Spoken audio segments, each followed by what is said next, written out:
Nós vamos terminar a série que nós estamos falando sobre sofrimento. E como nós dissemos, esse tema, embora seja muito conhecido, mas a teoria na prática é outra, né? Quantas vezes é difícil a gente, quando passa pelo sofrimento, aplicar dessas teorias. Vou pedir para o Alex acender mais uma lâmpada aqui. Eu vou fazer a leitura então, Daniel, capítulo 3, versos 19 a 25. Então Nabucodonosor se encheu de fúria e, transtornado o aspecto de seu rosto contra Sadraque, Mesaque e Abidnego, ordenou que se acendesse a fornalha 7 vezes mais do que se acostumava. Ordenou aos homens mais poderosos que estavam no seu exército que atassem a Sadraque, Mesaque e Abidnego e os lançasse na fornalha de fogo ardente. Então estes homens foram atados com os seus mantos, suas túnicas, chapéus e suas outras roupas, e foram lançados na fornalha sobremaneira acesa, porque a palavra do rei era urgente, e a fornalha estava sobremaneira acesa. As chamas do fogo mataram os homens que lançaram de cima para dentro a Sadraque, Mesaque e Abidnego. Estes 3 homens, Sadraque, Mesaque e Abidnego, caíram atados dentro da fornalha sobremaneira acesa. Então o rei Nabucodonosor se espantou e se levantou depressa e disse aos seus conselheiros: não lançamos nós 3 homens atados dentro do fogo? Responderam ao rei: é verdade, ó rei. Tornou ele e disse: eu, porém, vejo 4 homens soltos que andam passeando dentro do fogo sem nenhum dano, e o aspecto do quarto é semelhante a um filho dos deuses. Obrigado, Senhor, nós te louvamos pela tua palavra. Te louvamos, ó Pai, porque nós podemos confiar no Senhor, mesmo em meio às maiores dificuldades, porque o Senhor está conosco na fornalha, o Senhor está conosco nas tempestades, e é o Senhor quem nos livra, e é o Senhor quem nos abençoa em todo o tempo. Que nós possamos mais aprender disto e também, ó Pai, ter a capacidade de praticar, ó Deus, os momentos de dificuldades, exercitar a nossa fé, confiarmos no Senhor. Nós oramos em nome de Jesus. Amém.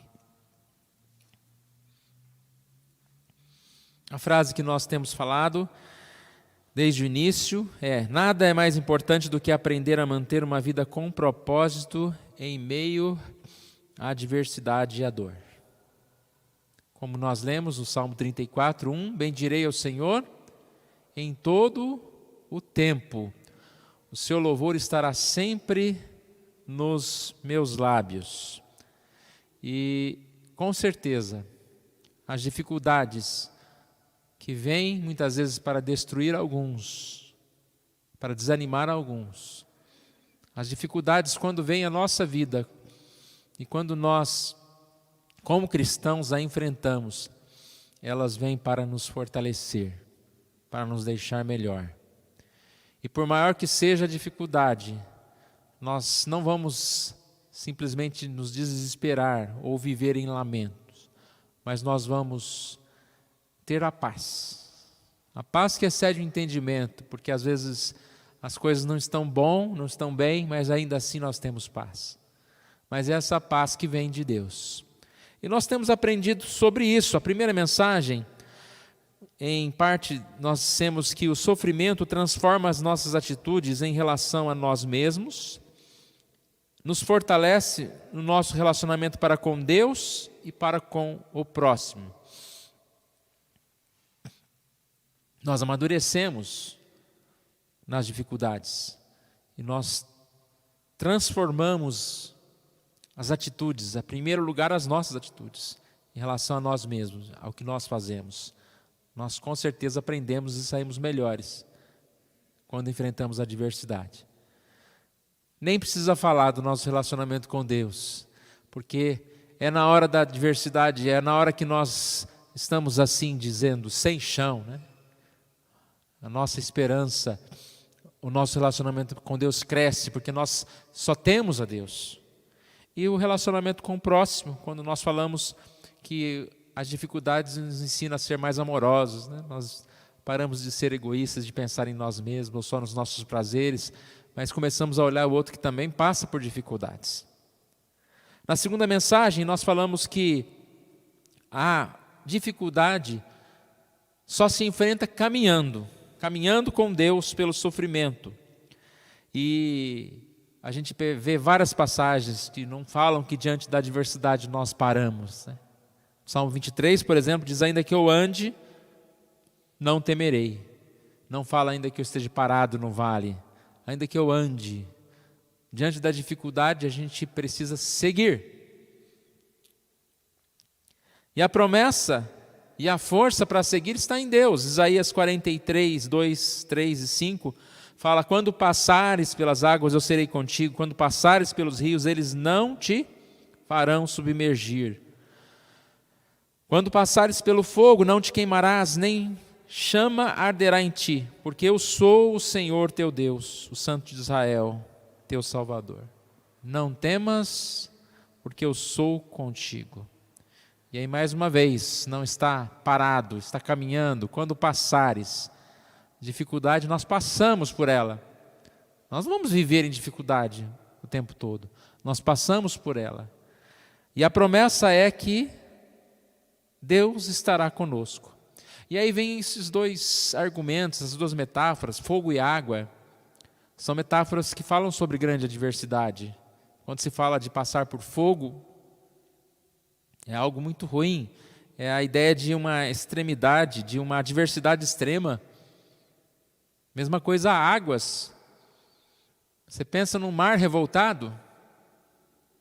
E aqui a promessa é, passando pelo fogo, a chama não arderá, você não será queimado. Você vai passar pelo fogo, mas você não será queimado.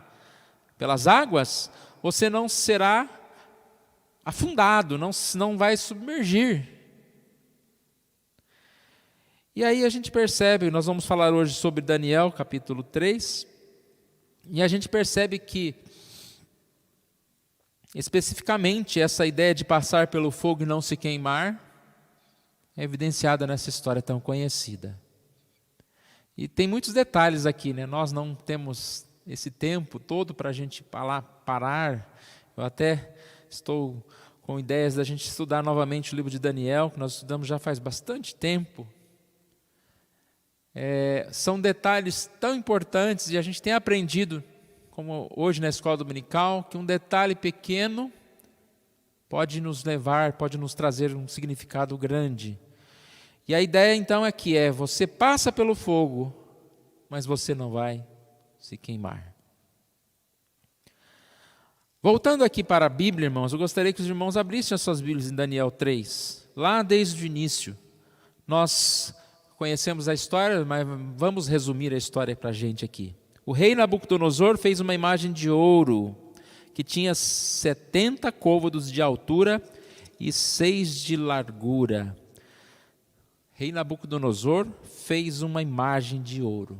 Não há especificação, poderia ser uma imagem dele mesmo, poderia ser uma imagem que representava a sua nação, ou uma imagem qualquer que representava os seus deuses. A altura dessa imagem é 27 metros. Lembramos que o Cristo Redentor lá no Rio de Janeiro tem 38 metros. Essa aqui tinha 27 metros. Bem alto. E aí, depois de confeccionar a imagem, ele ajuntou todo mundo. Lá no versículo 3, se ajuntaram sátrapas, prefeitos, e ajuntou todo mundo das províncias e tal. E consagraram a imagem, para essa consagração da imagem que o rei Nabucodonosor tinha levantado. Não havia proibição de cada povo seguir o seu próprio Deus. Só que aqui ele criou um impasse. Você pode continuar servindo o seu Deus, mas você serve o seu Deus e mais a minha estátua. Mais o meu Deus. Porque você se curvar perante uma estátua, você está adorando aquela estátua. Ou seja, vocês adoram a mim, pode adorar mais alguém, mas a mim é obrigado. E essa obrigatoriedade foi bem específica. Disse aqui o texto, versículo 4: ordena-se a vós outros, ó povos e homens de todas as línguas, no momento em que ouvires o som da trombeta, do pífaro, aí ele fala, no momento em que houver um sinal, vocês devem se prostrar. Versículo 6: qualquer que não se prostrar e não adorar, será no mesmo instante lançado na fornalha de fogo ardente. E aí criou-se um problema. Daniel provavelmente não está aqui porque ele tinha um cargo e estaria talvez viajando neste cargo dele, um cargo superior. Não há detalhes. Mas os seus amigos, Sadraque, Mesaque e Abednego, eles estavam aqui. E eles sabiam muito bem que não tinha essa história de cada um adore o seu Deus, porque hoje é assim. Não, adore o seu Deus, eu não me incomodo, você adora o seu, eu adoro o meu, vamos fazer uma prece para tudo quanto é Deus, quem sabe resolve. Eles sabiam que não era assim. E eles tomaram uma decisão de não se curvar. Aqui a gente vê já, irmãos, um ponto importante, que é essa fidelidade, essa firmeza daqueles irmãos. Só que, no versículo 8, aparece uma denúncia. Sempre tem alguém para denunciar. Chegaram alguns dos homens caldeus e acusaram os judeus, disseram ao rei, contaram. Sabe quando você é obrigado a fazer alguma coisa e você não quer? Mas você faz. Aí você descobre que tem um outro lá. Imagina isso num lugar de trabalho, porque eles estavam todos vinculados ao trabalho aqui. Tinha um trabalho com o rei. Fulano não está fazendo. Ele não queria fazer também não, mas não tem coragem, Vamos denunciar. E foi denunciado. Versículo 12. Há uns homens judeus que tu constituíste sobre os negócios das províncias da Babilônia, Sadraque, Mesaque e Abednego. Esses homens, ó rei, não fizeram caso de ti. Teus deuses não servem e nem adoram a imagem de ouro que levantaste. A gente percebe que Nabucodonosor foi até compassivo, Ele poderia simplesmente mandar os homens já lançá-los na fornalha. Mas ele chama aqueles homens, mandou chamar Sadraque, Mesaque e Abednego. Primeiro ele pergunta no versículo 14, é verdade isso? Vocês não estão se curvando?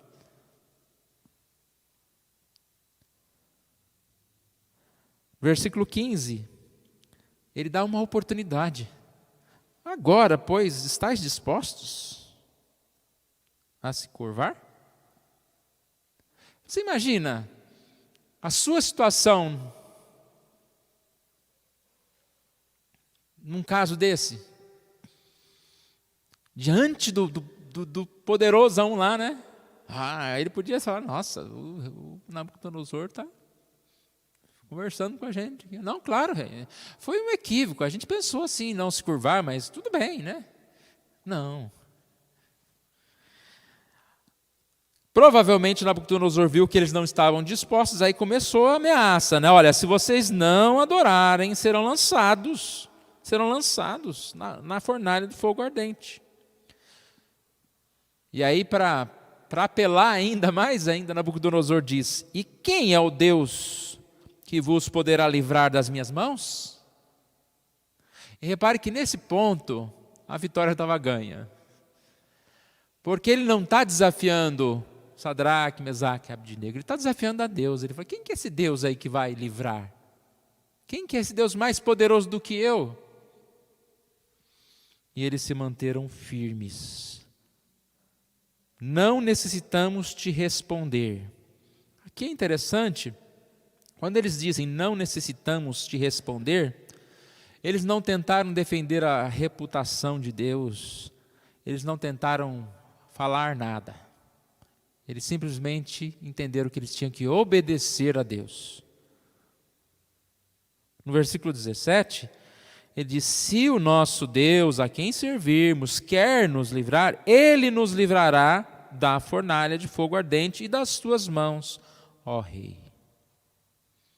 Nós devemos ser fiéis e queremos ser fiéis. E se Deus quiser, e aqui é um ponto também importante, eles não falaram, Deus vai nos livrar.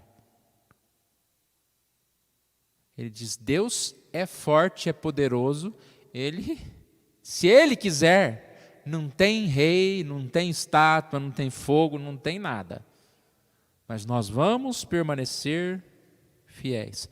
Hoje cedo eu falei um pouquinho, entrando nesse tópico aqui, a respeito de quantas vezes a gente, quando faz uma oração, ou a gente vê alguém dizendo, confiei em Deus, orei tanto por aquilo, mas Deus não me atendeu, que decepção. Esse tipo de comentário é totalmente errado. Porque quem fala isso, ele tem uma fé e uma esperança, não em Deus, mas no plano que eles fizeram. Meus planos é isso, meus planos são esses. Está dando tudo errado. Deus não está respondendo a minha oração. Já pensou os planos desses jovens? Conseguiram uma promoção, um cargo, agora de repente vem um problema desse? E aí nós falamos hoje cedo, quantas vezes a gente acha que servir a Deus é só dar tudo certinho. E Deus às vezes fala, não, entra nesse barco. E o barco que Deus manda a gente entrar é um barco que vai para uma tempestade. E foi Deus que mandou, foi Deus que permitiu. A importância da fidelidade daqueles irmãos. Eles estavam firmes naquilo que eles queriam. E aí nós chegamos num texto que nós começamos a ler, quando Nabucodonosor fica irado, e ele manda acender ou aumentar o fogo da fornalha 7 vezes. E o que acontece? Os homens que foram lançar os 3 na fornalha foram mortos. As chamas, versículo 22, mataram os homens que lançaram de cima, Sadraque, Mesaque e Abdenego. E eles caíram dentro da fornalha. Aqui diz que eles foram amarrados e foram jogados, com suas túnicas, chapéu, roupas.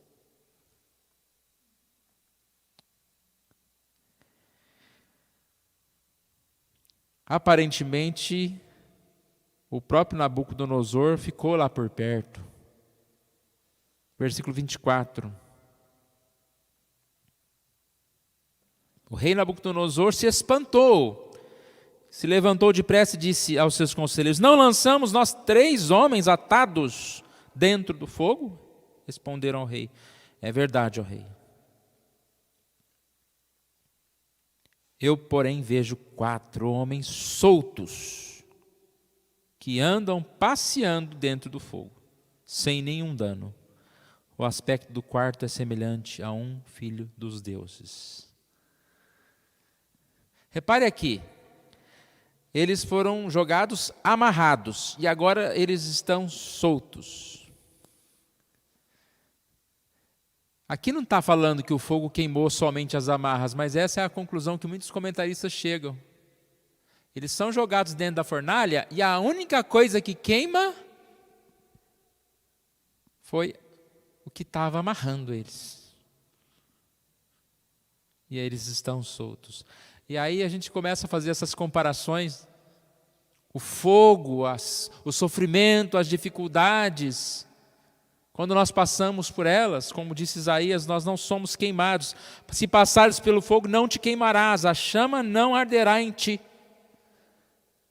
E aí essa comparação das amarras. Mas você pode ser passado pelo fogo e você pode, por isso, ser liberto. Ser transformado, se transformar uma nova pessoa, uma nova criatura.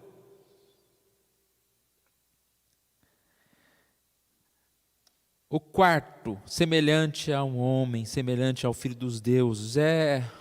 Aqui a gente percebe, como aparece em outros momentos na Bíblia, sobre essa figura, né, de Deus, de Jesus. E essa figura aqui, ela está com eles na fornalha. O quarto na fornalha, o quarto homem. Deus está conosco na fornalha. Nabucodonosor, então, manda eles saírem, né? Sai daí, já que vocês estão vivos. E quem que sai? Saíram só 3. Existe também um símbolo aqui que a gente pode dizer, né, que Deus está conosco em meio às dificuldades e Ele nos liberta.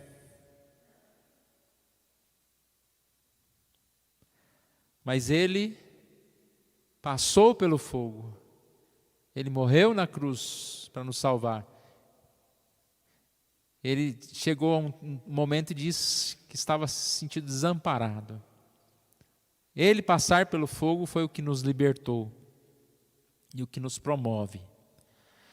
E aí a gente vê a sequência da história aqui, é que há como se fosse uma comemoração de Nabucodonosor, né? O fogo não teve poder algum sobre os corpos desses homens, versículo 27. Não foram chamuscados seus cabelos da sua cabeça, nem os seus mantos se mudaram, nem cheiro de fogo passara sobre eles. As consequências, aqueles homens que se manteram fiéis, eles foram libertos. Mas a primeira coisa que aparece aqui é glória a Deus. Não é que Nabucodonosor não tinha dito quem é esse? Deus, com letra minúscula, que poderá livrar das minhas mãos. E agora ele diz: bendito seja o Deus de Sadraque, Mesaque e Abdenego. Repare que eles não foram considerados mágicos e poderosos que enfrentaram fogo. Não tinha como aquilo acontecer senão uma força maior, uma força superior, que é a força de Deus. Mas eles também foram promovidos. Lá no versículo 30 diz: então o rei fez prosperar a Sadraque, Mesaque e Abdenego na província da Babilônia. O que aprendemos então, irmãos? Desde o início das mensagens, nós estamos falando que o sofrimento, ele é um purificador. Como cristãos, nós somos como o ouro, lembra? O ouro pode amolecer, mas ele não vai se destruir, ele não é uma palha que é destruída pelo fogo. E nesse passar pelo fogo, o ouro pode ser purificado.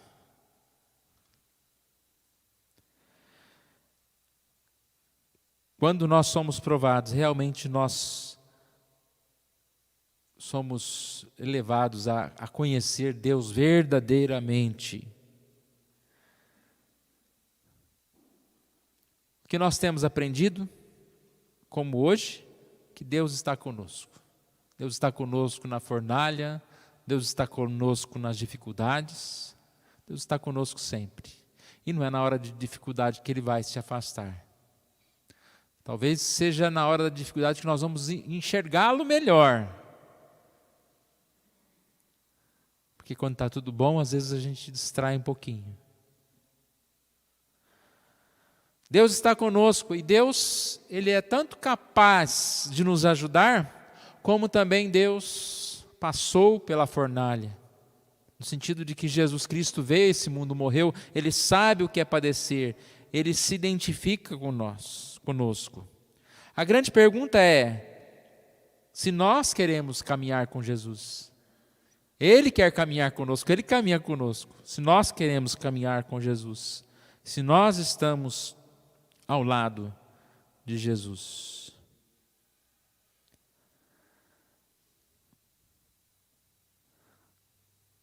O sofrimento, irmãos, ele faz parte desse mundo. E esses dias, como nunca, esses anos, né, já, que coisa, hein? Quase 2 anos já, tem mostrado isso. Porque até há pouco, eu acredito que tinha gente que não entendia o sofrimento. Isso acontece lá com o outro só. Mas no momento em que nós vivemos, nós vimos o sofrimento em todos os nossos lares, nas nossas famílias. De alguma forma, direta ou indireta. E nós como crentes, nós vamos espantar? Não, irmãos.